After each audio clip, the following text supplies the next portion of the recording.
1 year ago, feels like just yesterday, the Gaza War, gripped the world's attention. And here we are a year later, and it's not a time for quiet reflection, remembering. It's like, bam, a wake-up call. Things are heating up again, and not just in the same place. Yeah, this isn't just a repeat of last year, a contained situation. It's spreading out in ways I don't think anyone predicted. And that's what we're diving into today, right? We're seeing missiles, rockets. It's not just Israel and Palestine this time. We've got reports coming in from all over, and it's painting a pretty grim picture. It's definitely a lot to unpack, and it's easy to get lost in the headlines, the military jargon, but the heart of this, it's the human cost. And that's where we need to start, I think. Before we even get to the who and the why, we got to remember the who that's caught in the middle.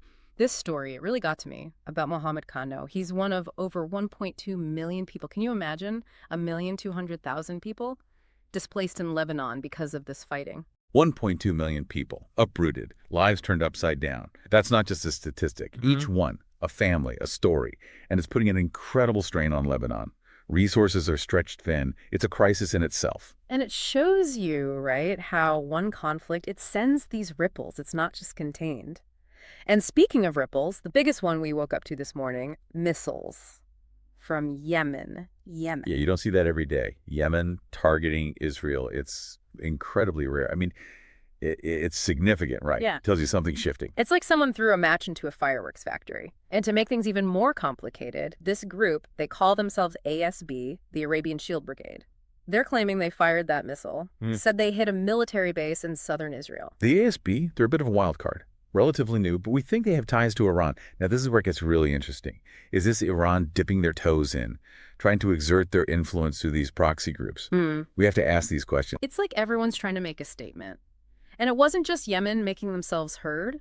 Hezbollah, they decided to commemorate the anniversary too, shall we say, firing rockets into Israel, aiming for a base in Haifa, from what we hear. Right, and then you have Hamas jumping in, not to be outdone, firing on Tiberius. It's like a terrible echo of last year, but louder, more voices joining in. And what's striking about Hezbollah getting involved, this isn't just about defending Lebanon, right? This is about their own agenda. They want to be seen as the leaders of the resistance against Israel. They're playing on a much bigger chessboard here. So a power play then, on top of everything else. Absolutely. And by coordinating these anniversary attacks with Hamas, they're sending a message, loud and clear. This fight is far from over. This isn't about Gaza. It's about everything. And the reports we're getting, it paints a pretty terrifying picture. We're talking, what, 5 rockets on Haifa, 15 on Tiberius. And then, this is almost hard to comprehend, a whole volley of missiles aimed at Tel Aviv.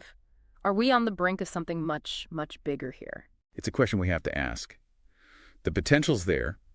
You have Hezbollah, backed by Iran, Israel, with the U.S. in its corner. One wrong move, one miscalculation, and, well, it could be devastating. It's a powder keg, like you said. And just to add another layer of tension here, we've got Israel accusing Hezbollah of using civilians as shields, saying they're hiding among civilians, making it harder to target them. It's a tactic, sadly, we've seen used before in this conflict, both sides blaming the other, and it's the civilians that suffer. Makes it incredibly dangerous to even think about retaliating.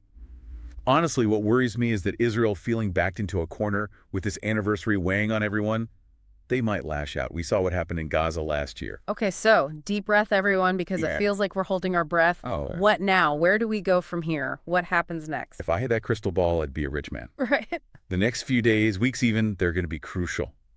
How do countries respond? Do they escalate or do they find a way to de-escalate? It's all on a knife's edge right now. Okay, so no crystal ball. But what should we be looking out for? What are the signs, the signals that'll tell us which way this thing's going to go?